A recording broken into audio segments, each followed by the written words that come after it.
Imaginez découvrir que tout ce que vous croyiez sur l'une des figures les plus emblématiques de l'histoire de l'humanité a été minutieusement édité, censuré et réécrit durant des siècles.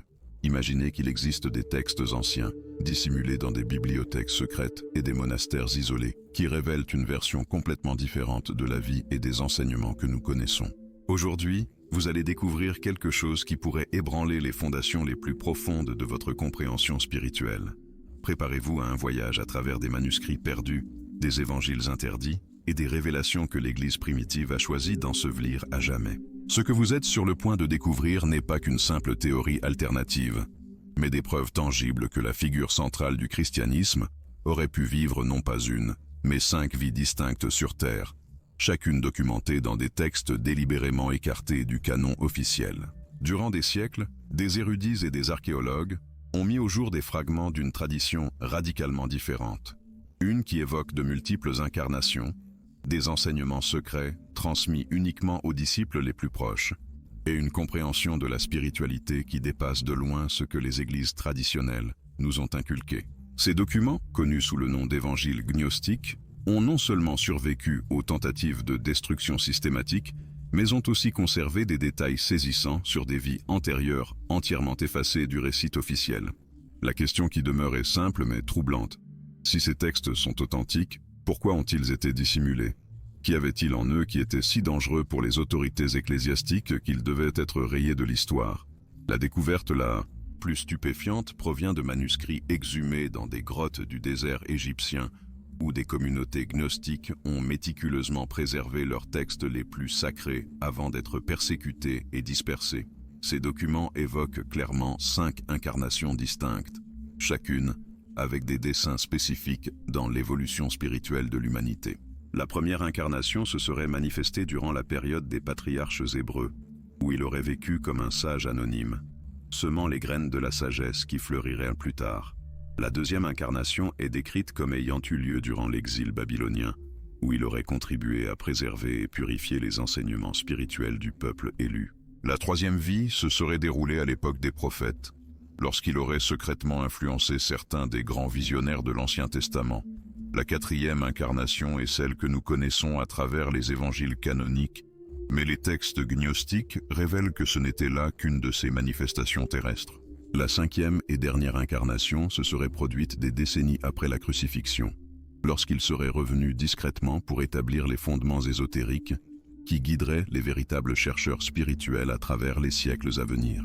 Ces textes ne décrivent pas seulement ces vies, mais expliquent aussi pourquoi la doctrine de la réincarnation était originellement une composante centrale des enseignements chrétiens primitifs. Selon ces sources anciennes, la compréhension des vies multiples était essentielle pour saisir le véritable sens du parcours spirituel humain.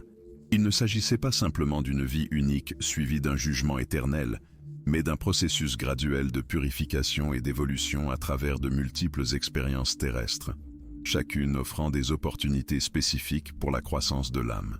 Cette perspective transformait entièrement la compréhension du salut, du karma et du dessein divin, engendrant une théologie bien plus complexe et sophistiquée que celle qui devint finalement officielle.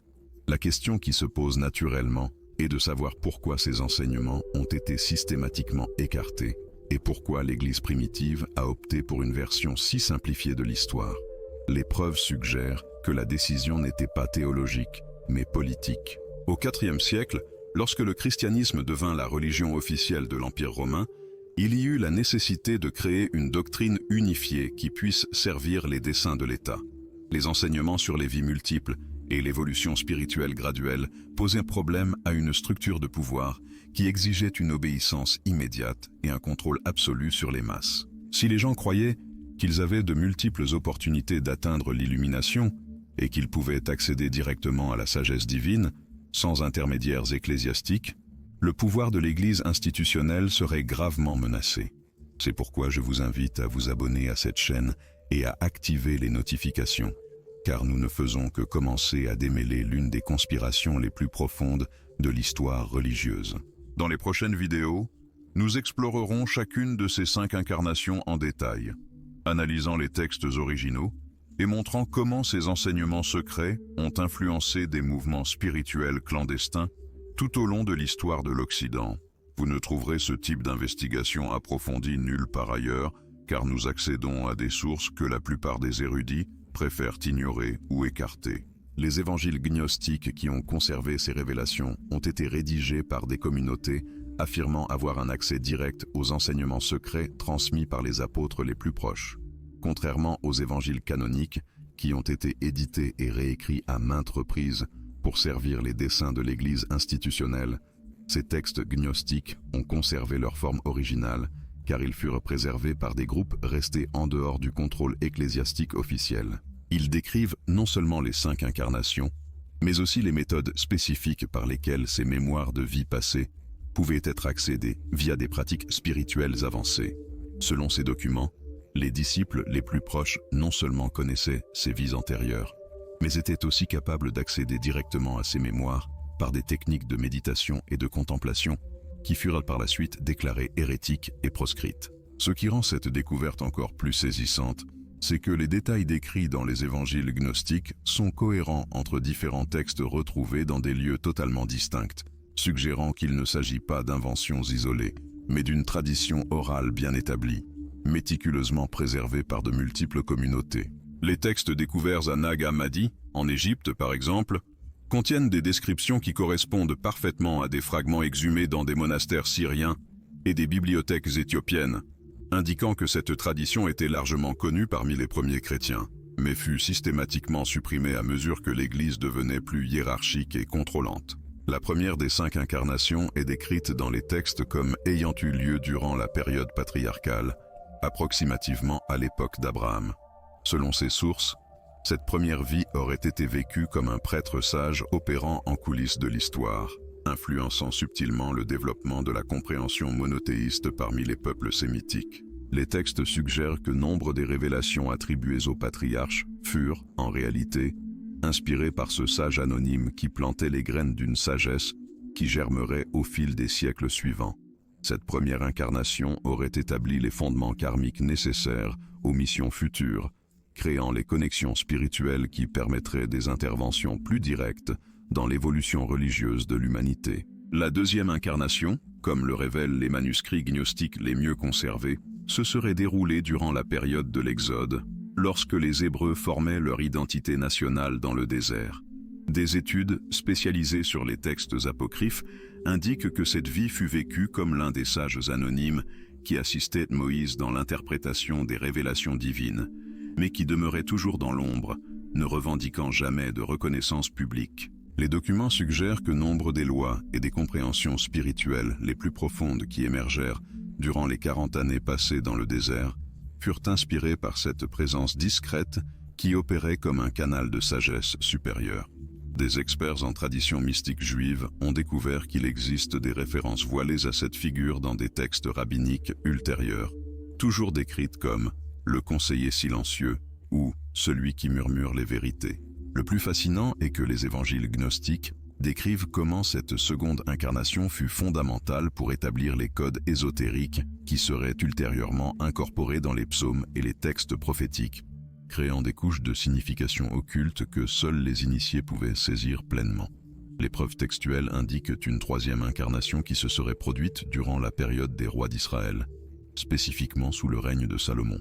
Des enquêtes sur des manuscrits conservés dans des monastères orthodoxes révèlent des descriptions d'un sage qui aurait collaboré secrètement à la construction du temple de Jérusalem, non pas comme architecte ou ingénieur, mais comme celui qui a établi les correspondances sacrées entre la structure physique et les plans spirituels supérieurs. Les textes gnostiques suggèrent que les célèbres secrets de Salomon n'étaient pas seulement des connaissances sur la magie et l'invocation, mais incluaient des compréhensions profondes sur la manière d'ancrer des énergies cosmiques dans des formes architecturales spécifiques. Cette troisième vie aurait été cruciale pour préparer un réceptacle physique adéquat pour de futures manifestations spirituelles, faisant de Jérusalem un centre de pouvoir sacré qui transcendait toute religion particulière. Des sources historiques conservent des indices selon lesquels de nombreux éléments les plus mystiques associés au temple de Salomon furent inspirés par des enseignements qui n'apparaissent dans aucune tradition exotérique, mais qui sont constamment mentionnés dans les textes gnostiques comme originaires de cette troisième incarnation. Maintenant, si vous trouvez ces révélations aussi percutantes que moi, n'oubliez pas de vous abonner à la chaîne et d'activer les notifications, car dans les prochaines vidéos, nous plongerons encore plus profondément dans ces mystères que l'histoire officielle préfère ignorer. Aujourd'hui, nous avons accès à des documents perdus depuis des siècles, et je vous apporte ces découvertes en exclusivité ici sur la chaîne.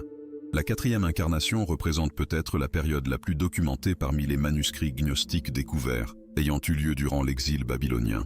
Des spécialistes des textes araméens ont découvert des références cohérentes à une figure connue uniquement sous le nom de Scribe des Visions, qui aurait œuvré en coulisses pour préserver et codifier les révélations prophétiques qui émergèrent durant cette période traumatisante de l'histoire juive. Les documents suggèrent que nombre des visions attribuées à Ézéchiel et à d'autres prophètes de l'exil furent en réalité reçues par la médiation subtile de cette 4e incarnation, qui servait de canal purifié, capable de traduire des intuitions cosmiques en un langage prophétique compréhensible. Le plus impressionnant est que les textes gnostiques décrivent comment cette vie fut spécifiquement planifiée pour se dérouler durant une période de crise spirituelle, lorsque le peuple élu remettait en question ses croyances les plus fondamentales. Cette incarnation aurait fourni les graines conceptuelles qui permettraient au judaïsme d'évoluer au-delà d'un système tribal vers une compréhension universelle de la divinité, établissant les bases philosophiques qui rendraient ultérieurement possible l'émergence d'un message de rédemption véritablement universel.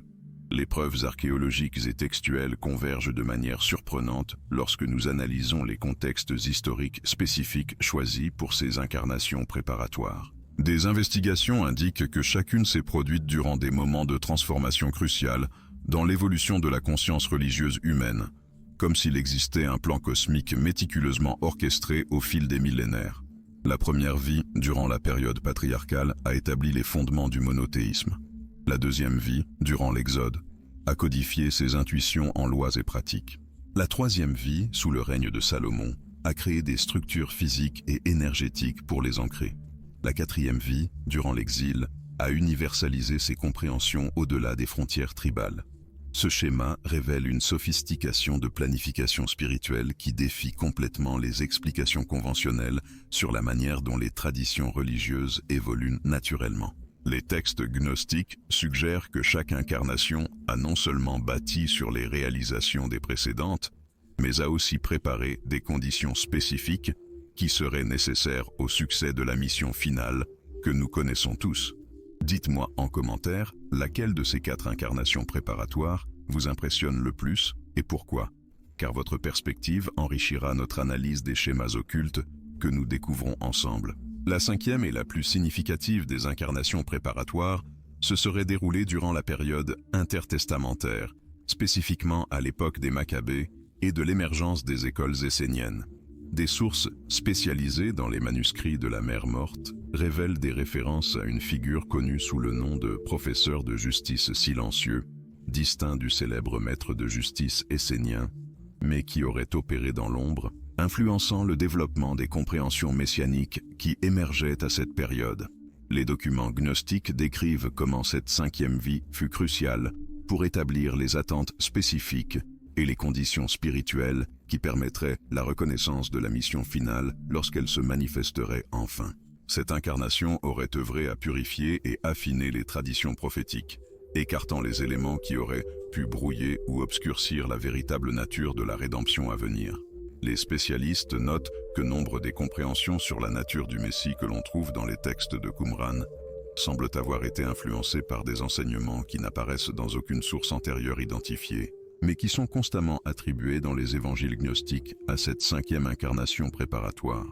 L'aspect le plus fascinant de ces révélations est la manière dont elles expliquent certaines anomalies historiques qui ont toujours intrigué les érudits des traditions bibliques. Pourquoi certaines compréhensions spirituelles sophistiquées apparaissent-elles soudainement à des périodes spécifiques, apparemment sans développement graduel?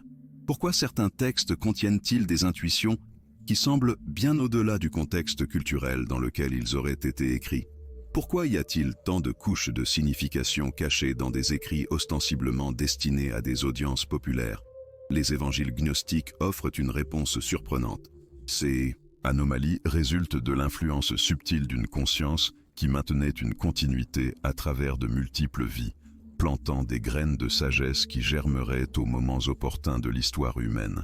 Chaque incarnation a non seulement contribué à l'évolution de la compréhension religieuse, mais a aussi établi des connexions karmiques et énergétiques spécifiques qui faciliteraient la manifestation finale de la mission rédemptrice. Les textes suggèrent que les disciples les plus proches non seulement connaissaient ces vies passées, mais pouvaient accéder directement à ces mémoires par des pratiques méditatives avancées qui leur permettaient de saisir la véritable magnitude cosmique de la présence qu'ils avaient rencontrée. Des investigations sur des traditions mystiques parallèles révèlent que des concepts similaires sur les incarnations préparatoires existent dans d'autres traditions spirituelles anciennes, mais ont toujours été maintenus comme des enseignements secrets réservés uniquement aux initiés avancés. L'hindouisme parle des avatars de Vishnu, le bouddhisme décrit les bodhisattvas qui reviennent à plusieurs reprises, et même des traditions chamaniques américaines conservent des récits d'esprits qui se manifestent à différentes époques pour guider l'évolution spirituelle de l'humanité. Ce qui rend les évangiles gnostiques uniques, c'est le niveau de détail historique spécifique qu'ils fournissent sur ces incarnations préparatoires, incluant des descriptions de la manière dont les mémoires de ces vies furent conservées et transmises à travers des lignées initiatiques secrètes qui opéraient parallèlement aux structures religieuses officielles. La conservation de ces enseignements secrets sur les 5 incarnations révèle un réseau complexe de transmission qui a opéré durant des siècles, à travers des communautés initiatiques ayant développé des méthodes sophistiquées pour protéger et partager ces révélations. Les évangiles gnostiques décrivent comment certaines lignées spirituelles maintenaient des traditions orales qui complétaient les textes écrits, préservant non seulement les informations factuelles sur ces vies passées, mais aussi des techniques pratiques pour accéder directement à ces mémoires par des états de conscience altérés. Ces communautés comprenaient que la connaissance des incarnations préparatoires n'était pas purement historique, mais représentait une clé spirituelle active capable de transformer entièrement la compréhension d'un chercheur sur la nature de la réalité divine et du dessein humain. Les méthodes utilisées pour préserver ces traditions étaient extraordinairement ingénieuses, impliquant de multiples couches de protection qui garantissaient que seules des personnes dotées d'un développement spirituel adéquat pouvaient accéder aux enseignements les plus profonds. Des études suggèrent qu'il existait au moins 7 niveaux différents d'initiation, chacun révélant des aspects progressivement plus spécifiques sur les 5 incarnations. Les initiés du premier niveau ne recevaient que des histoires symboliques qui ressemblaient à des contes populaires ordinaires, mais qui contenaient des codes cachés, ne devenant évidents que pour ceux qui avaient développé certaines capacités perceptives. À mesure qu'un étudiant démontrait une maturité spirituelle et un engagement sincère envers la voie, des couches de signification supplémentaires étaient progressivement révélées, culminant dans les enseignements les plus avancés qui incluaient non seulement des détails spécifiques sur chaque incarnation, mais aussi des instructions pratiques pour reconnaître et travailler avec la présence continue de cette conscience cosmique. La découverte la plus surprenante dans les évangiles gnostiques est la révélation que ces communautés initiatiques n'étaient pas de simples groupes d'études, mais représentaient des lignées spirituelles directes qui maintenaient une connexion énergétique active avec la conscience des 5 incarnations. Les textes décrivent comment des maîtres avancés pouvaient invoquer des aspects spécifiques de cette conscience lors de cérémonies spéciales, permettant à des disciples expérimentés de recevoir des enseignements directs qui transcendaient tout ce qui pouvait être communiqué par des mots ou des écrits. Ces expériences mystiques fournissaient une validation personnelle des enseignements sur les incarnations, transformant ce qui pouvait être une simple croyance intellectuelle en une connaissance vécue directement. La structure organisationnelle de ces communautés reflétait une compréhension sophistiquée de la manière de préserver les traditions spirituelles authentiques face aux pressions extérieures et aux persécutions. Des investigations indiquent qu'elles opéraient via des réseaux décentralisés où chaque groupe local ne détenait que des fragments de l'enseignement complet. La collaboration entre de multiples communautés étant nécessaire pour reconstituer la totalité de la connaissance sur les 5 incarnations. Cette stratégie a non seulement protégé les enseignements contre la suppression, mais a aussi garanti qu'aucun individu ou groupe isolé ne puisse déformer ou monopoliser ces révélations à des fins personnelles ou politiques. Les documents conservés dans ces traditions démontrent comment la connaissance des incarnations préparatoires était intégrée à des pratiques spirituelles spécifiques visant à catalyser l'évolution de la conscience humaine. Il ne suffisait pas d'acquérir une connaissance purement intellectuelle de ces existences antérieures.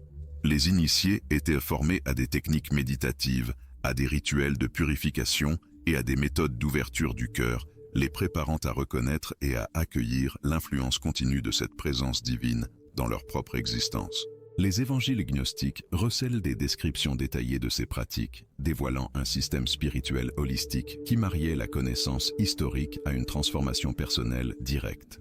Il est particulièrement fascinant d'observer comment ces communautés concevaient la corrélation entre les 5 incarnations et l'épanouissement de la conscience collective de l'humanité. Les écrits suggèrent que chaque incarnation ne se contentait pas de concourir à l'évolution spirituelle individuelle, mais qu'elle ensemençait également des germes spécifiques au sein de la conscience collective, destinés à fructifier au fil des siècles.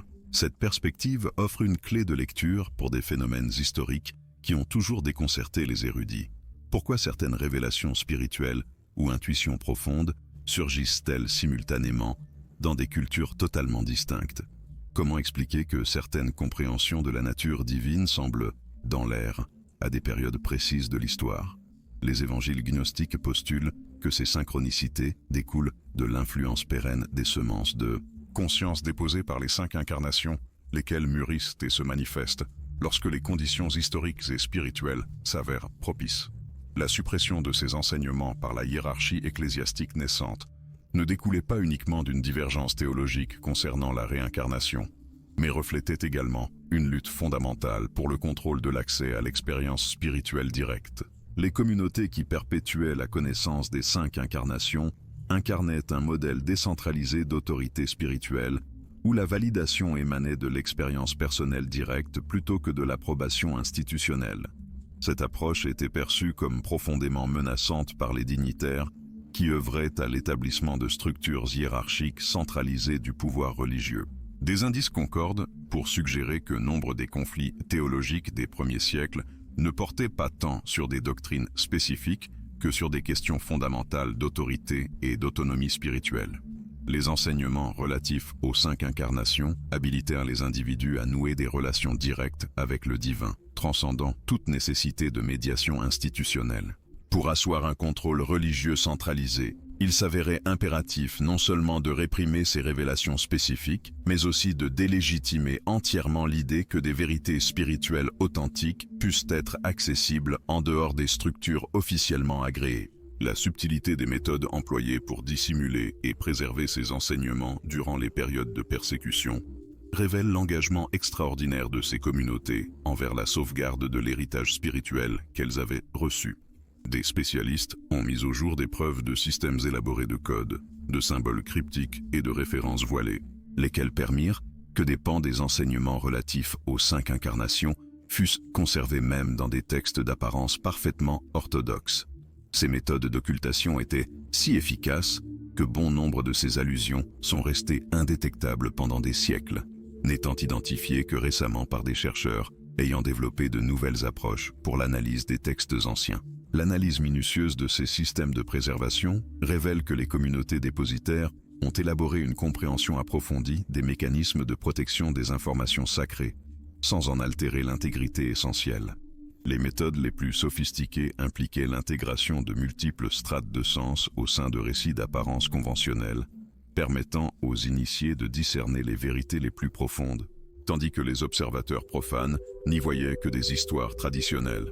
Cette approche garantissait que les enseignements relatifs aux 5 incarnations puissent perdurer, même lorsque des communautés entières étaient dispersées ou anéanties, car la connaissance demeurait codifiée dans des textes qui circulaient largement, sans éveiller les soupçons des autorités persécutrices. Il est particulièrement saisissant de constater comment ces communautés parvinrent à maintenir une continuité interprétative à travers les générations, s'assurant que les codes et symboles cryptiques fussent correctement appréhendés par les futures générations de chercheurs. Des indices suggèrent l'existence de traditions orales parallèles agissant comme des clés interprétatives, permettant de décrypter les significations cachées des textes préservés. Ces traditions orales étaient transmises par le biais de lignées spécifiques de maîtres spirituels qui vouaient leur existence à la protection et à la transmission fidèle de ce savoir sacré.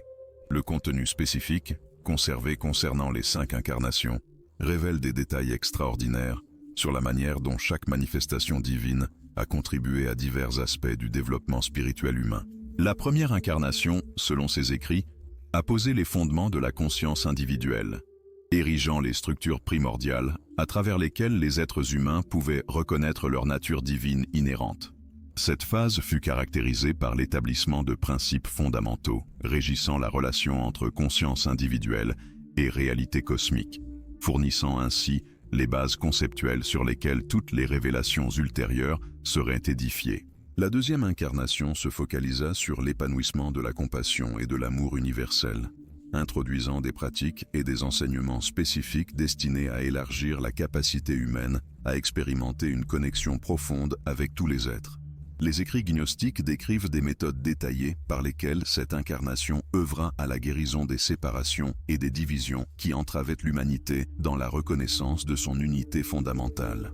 Ces pratiques englobaient des techniques spécifiques de méditation, de visualisation et de travail énergétique, permettant aux pratiquants d'expérimenter directement l'interconnexion universelle. La troisième incarnation se concentra sur l'intégration de la sagesse divine à l'expérience humaine quotidienne, développant des approches concrètes pour appliquer des intuitions spirituelles profondes aux défis et aux responsabilités de la vie matérielle. Cette phase fut caractérisée par l'élaboration de systèmes éthiques sophistiqués qui honoraient tant les impératifs spirituels que les réalités pragmatiques de l'existence humaine. Les enseignements conservés de cette incarnation offrent une guidance détaillée sur la manière de naviguer les questions complexes des relations, du travail, de la famille et de la responsabilité sociale, tout en demeurant fidèle aux principes spirituels les plus élevés. La quatrième incarnation apporta des révélations spécifiques sur la nature de la transformation intérieure, introduisant des pratiques avancées pour faciliter des mutations profondes de la conscience et de la perception.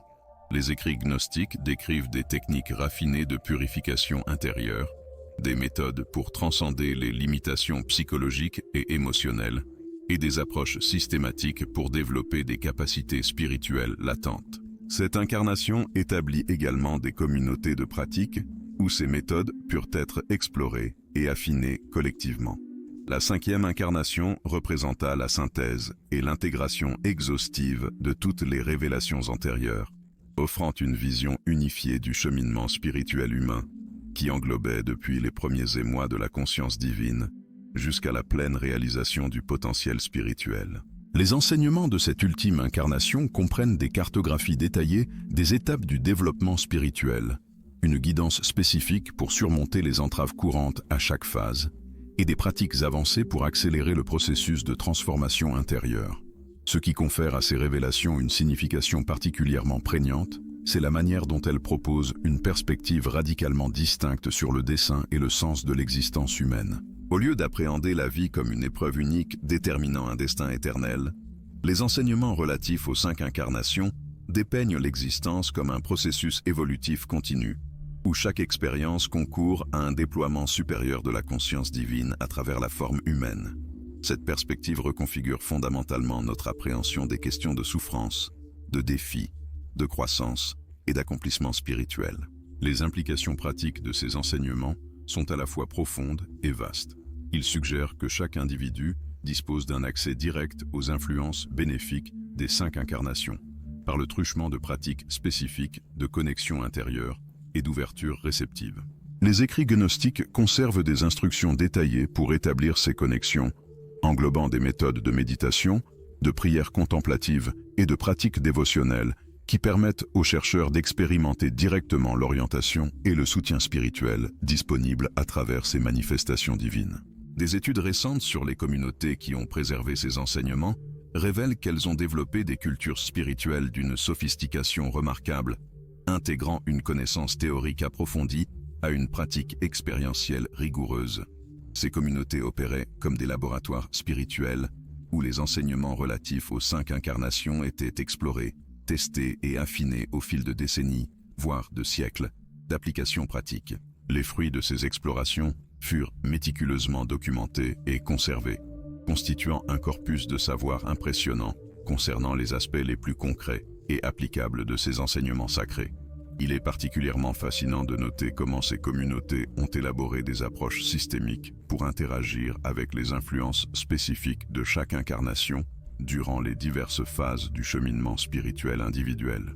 Elles ont reconnu que certaines périodes de l'existence, certaines conjonctures et certaines étapes du développement intérieur étaient particulièrement propices à la connexion avec les enseignements et les énergies d'incarnation spécifiques. Cette compréhension leur a permis de concevoir des parcours spirituels personnalisés qui honoraient tant les besoins individuels que les opportunités offertes par les différents stades de croissance intérieure. La découverte la plus révolutionnaire concernant ces 5 incarnations émerge lorsque l'on examine comment les textes gnostiques ont non seulement conservé les enseignements théoriques, mais aussi les méthodes pratiques qui permettaient aux individus ordinaires d'expérimenter des connexions directes avec ces manifestations divines. À la différence des approches religieuses conventionnelles qui mettent l'accent sur l'intermédiation via les hiérarchies ecclésiastiques, ces écrits anciens révèlent que chaque individu détient une capacité innée à établir des relations personnelles et transformatrices avec les énergies spirituelles associées à chaque incarnation. Les documents conservés comprennent des instructions détaillées pour des pratiques contemplatives qui ouvrent des canaux de communication intérieure, permettant aux chercheurs sincères de recevoir une guidance spécifique adaptée à leurs circonstances et à leurs impératifs de croissance spirituelle. De récentes découvertes archéologiques suggèrent que ces pratiques étaient largement répandues et employées durant les premiers siècles de l'ère chrétienne, avant que des bouleversements politiques et religieux ne conduisent à la suppression systématique de ces savoirs. Des investigations sur des sites archéologiques liés à des communautés gnostiques primitives ont mis au jour des artefacts et des inscriptions qui corroborent l'usage généralisé de ces techniques contemplatives. Sont particulièrement significatifs les vestiges qui attestent comment divers groupes adaptaient les pratiques fondamentales à leur contexte culturel spécifique, en conservant toujours les principes essentiels, tout en élaborant des variations créatives qui honoraient les traditions locales et les impératifs communautaires particuliers. Ce qui rend ces découvertes encore plus fascinantes, c'est la façon dont elles mettent en lumière l'existence de réseaux de communication sophistiqués entre des communautés géographiquement éloignées, qui préservaient des aspects complémentaires des enseignements relatifs aux 5 incarnations. L'étude de la correspondance conservée sur des parchemins et des inscriptions démontre que ces communautés entretenaient un échange régulier de savoir, d'expériences et de perfectionnement pratique. Cette collaboration a abouti à l'élaboration d'un corpus de sagesse spirituelle extraordinairement riche et diversifié, englobant depuis les techniques élémentaires pour les novices jusqu'aux pratiques les plus avancées, pour ceux qui vouaient leur existence entière à la croissance intérieure. Des analyses linguistiques de ces documents mettent en évidence des vocabulaires spécialisés qui furent élaborés pour décrire des états de conscience et des expériences spirituelles associées à chaque incarnation spécifique. Ces lexiques techniques permettaient aux praticiens de communiquer avec précision sur les aspects subtils de leurs explorations intérieures, facilitant ainsi l'orientation mutuelle et le perfectionnement collectif des pratiques. La sophistication de ces systèmes langagiers indique que les communautés qui les ont développés possédaient une compréhension profonde et une expérience étendue des phénomènes spirituels qu'elles décrivaient et exploraient systématiquement. Il est particulièrement révélateur de la manière dont ces textes abordent des questions pratiques auxquelles nous sommes encore confrontés aujourd'hui. Comment concilier croissance spirituelle et responsabilité familiale et sociale? Comment traverser les périodes de doute ou de défis intérieurs? Comment équilibrer les aspirations spirituelles et les besoins matériels légitimes? Et comment maintenir une connexion avec un dessein spirituel profond au milieu des exigences et des distractions de la vie quotidienne? Les enseignements relatifs aux 5 incarnations proposent une guidance spécifique pour chacun de ces domaines, reconnaissant qu'un développement spirituel authentique doit embrasser et transfigurer tous les aspects de l'expérience humaine, plutôt que de les fuir ou de les nier. Les implications théologiques de ces enseignements sont profondes et remettent en question de nombreuses hypothèses fondamentales qui ont façonné le développement religieux occidental. En particulier, ils suggèrent que la nature divine ne se manifeste pas par une incarnation unique et irrépétible, mais par un processus continu de révélation progressive qui s'ajuste aux capacités croissantes de la conscience humaine à accueillir et intégrer des vérités spirituelles toujours plus profondes. Cette perspective recontextualise les questions fondamentales de salut, de rédemption et d'accomplissement spirituel. les présentant non pas comme des événements singuliers déterminés de l'extérieur, mais comme des processus évolutifs continus auxquels chaque individu participe activement par ses choix, ses pratiques et son développement intérieur. Des études comparatives mettent en lumière des parallèles fascinants entre ces enseignements gnostiques sur les incarnations multiples et des traditions spirituelles d'autres cultures ayant développé des concepts similaires de manière indépendante. Ces convergences suggèrent que les intuitions conservées dans les textes gnostiques pourraient refléter des aspects universels de l'expérience spirituelle humaine, transcendant les limitations culturelles spécifiques. Des investigations anthropologiques documentent comment différentes traditions ont élaboré des pratiques et des concepts remarquablement similaires pour aborder les manifestations divines séquentielles ou les aspects progressifs de la révélation spirituelle. Ce qui rend ces découvertes particulièrement pertinentes pour notre époque, c'est la façon dont elles proposent des alternatives au paradigme religieux que nombre de nos contemporains jugent limitants ou insatisfaisants. Les enseignements relatifs aux 5 incarnations dépeignent une spiritualité qui valorise à la fois la transcendance et l'immanence, la croissance individuelle et la responsabilité collective, l'aspiration mystique et l'engagement pratique face aux défis du monde. Cette approche intégrée résonne profondément chez les chercheurs modernes, en quête d'une authenticité spirituelle qui honore tant leurs besoins intérieurs profonds que leurs préoccupations éthiques et sociales. Des analyses psychologiques modernes de ces textes anciens révèlent qu'ils recèlent des intuitions sophistiquées sur le développement humain, anticipant nombre de concepts qui ne furent formellement reconnus par la psychologie qu'au XXe siècle. Il est particulièrement remarquable de la façon dont les enseignements relatifs aux 5 incarnations décrivent des stades de maturation psychologique et spirituelle qui correspondent étroitement au modèle contemporain de développement de l'adulte, incluant des concepts sur les crises de sens, les transitions de mi-vie et l'intégration d'aspects auparavant fragmentés de la personnalité. La préservation méticuleuse de ces enseignements, à travers des siècles de persécution et de suppression, témoigne de leur importance capitale pour les communautés qui les ont custodiés. Des preuves historiques attestent que des groupes ont risqué leur sécurité personnelle et même leur vie pour protéger ces textes et transmettre leur savoir aux générations futures. Cet engagement hors du commun suggère que ceux qui avaient directement expérimenté le pouvoir transformateur de ces enseignements les considéraient comme des trésors spirituels d'une valeur inestimable, justifiant tout sacrifice nécessaire à leur pérennisation. La reconnaissance croissante de l'importance de ces textes anciens est en train de remodeler la manière dont les érudits et les praticiens spirituels appréhendent l'histoire du développement religieux. Des recherches récentes démontrent que les enseignements relatifs aux 5 incarnations n'étaient pas de simples spéculations théologiques abstraites, mais reflétaient des expériences spirituelles directes au sein de communautés ayant développé des pratiques sophistiquées pour cultiver des états de conscience aptes à percevoir ces manifestations divines séquentielles. Des documents conservés incluent des instructions détaillées sur des techniques méditatives spécifiques, des pratiques rituelles élaborées et des méthodes de développement spirituel progressif qui servaient à préparer les initiés à accueillir ces révélations élargies. La suppression systématique de ces enseignements par la hiérarchie religieuse émergente représentait bien plus qu'une simple querelle théologique. Des preuves historiques indiquent que l'enjeu était le contrôle fondamental de la manière dont les individus concevraient leur relation au divin et leur rôle dans le cosmos. Les enseignements des 5 incarnations promouvaient une vision d'une spiritualité décentralisée, où l'autorité spirituelle ultime résidait dans l'expérience directe de chaque chercheur, plutôt que dans une intermédiation institutionnelle obligatoire. Cette perspective menaçait profondément les structures de pouvoir qui consolidaient alors leur emprise sur l'interprétation et la transmission des vérités spirituelles. Les investigations archéologiques continuent de mettre au jour des preuves corroborant l'authenticité et l'ancienneté de ces textes gnostiques.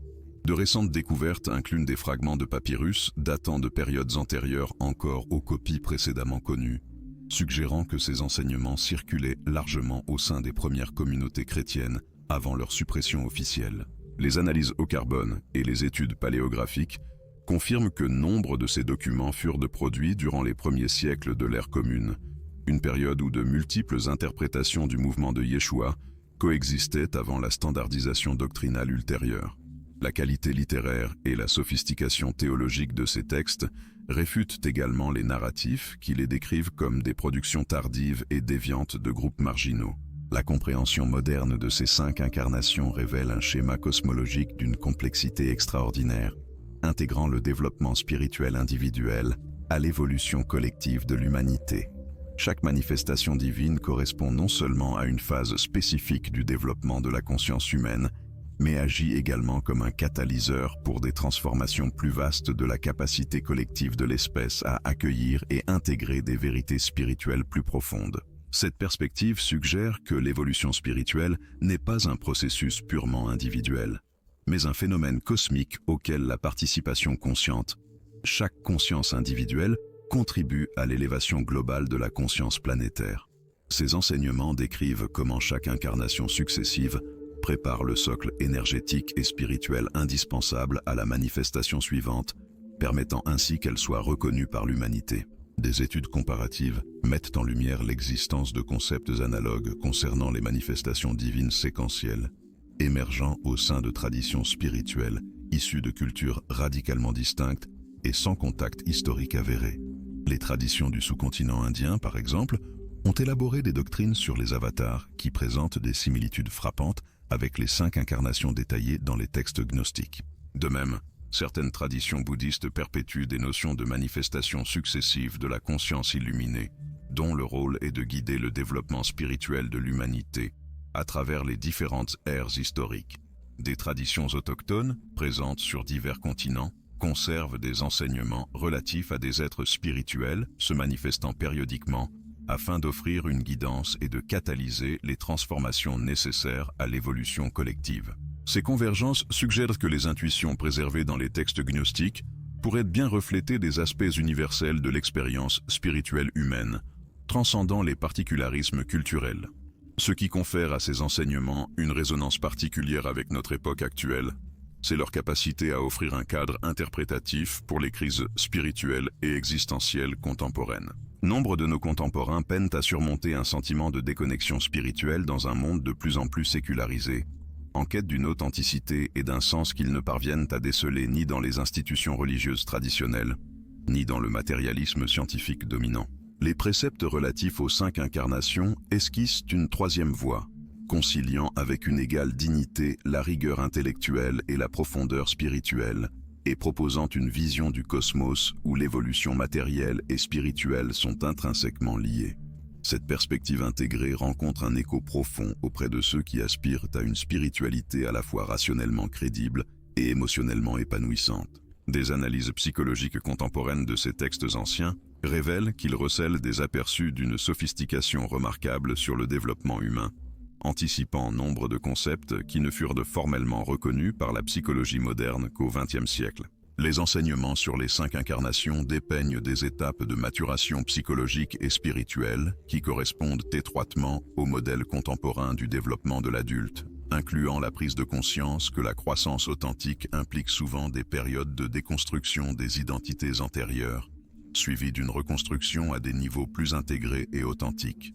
Il est particulièrement frappant de constater comment ces doctrines ancestrales appréhendèrent déjà que le développement spirituel mature exige l'intégration d'aspects de l'expérience humaine apparemment contradictoires, un processus que la psychologie moderne décrit comme l'individuation ou l'autoréalisation.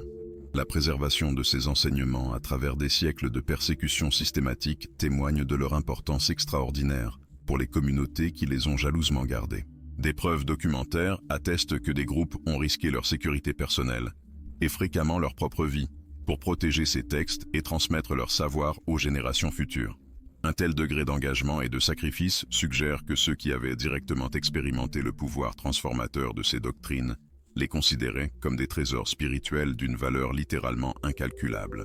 Des lettres et des documents personnels, conservés par des membres de ces communautés, décrivent comment les enseignements relatifs aux 5 incarnations n'étaient pas de simples concepts intellectuels, mais de véritables outils pratiques de transformation personnelle et collective, ayant produit des résultats tangibles sur la qualité de vie et les relations des pratiquants. Le processus de redécouverte et de réintégration de ces enseignements au sein de la conscience moderne s'opère aujourd'hui par le biais de multiples canaux simultanés. Des chercheurs universitaires élaborent des traductions et des commentaires d'une sophistication croissante, rendant ces textes accessibles à un public contemporain. Des praticiens spirituels expérimentent des adaptations modernes des pratiques ancestrales décrites dans les documents, constatant que nombre d'entre elles demeurent étonnamment efficaces pour cultiver des états de conscience élargis. Artistes, écrivains et penseurs créatifs puisent également une profonde inspiration dans ces perspectives alternatives sur la nature de la réalité et le potentiel humain. Cette convergence d'intérêts académiques, de pratiques spirituelles et d'exploration créative génère une dynamique croissante en faveur d'une reconnaissance plus vaste de l'importance de ces enseignements longtemps oubliés. Ce qui émerge de cette redécouverte est une vision radicalement élargie des possibilités humaines et du rôle de la spiritualité dans l'évolution individuelle et collective. Les enseignements relatifs aux 5 incarnations suggèrent que nous traversons une période historique singulière où la 5e et ultime manifestation commence à devenir accessible à ceux qui ont développé la capacité intérieure nécessaire pour la reconnaître et œuvrer avec elle. Cette perspective insuffle une espérance profonde pour l'avenir de l'humanité, suggérant que les crises actuelles auxquelles nous sommes confrontés pourraient être les prémices d'une transformation évolutive imminente, plutôt que de simples indicateurs d'un déclin irréversible.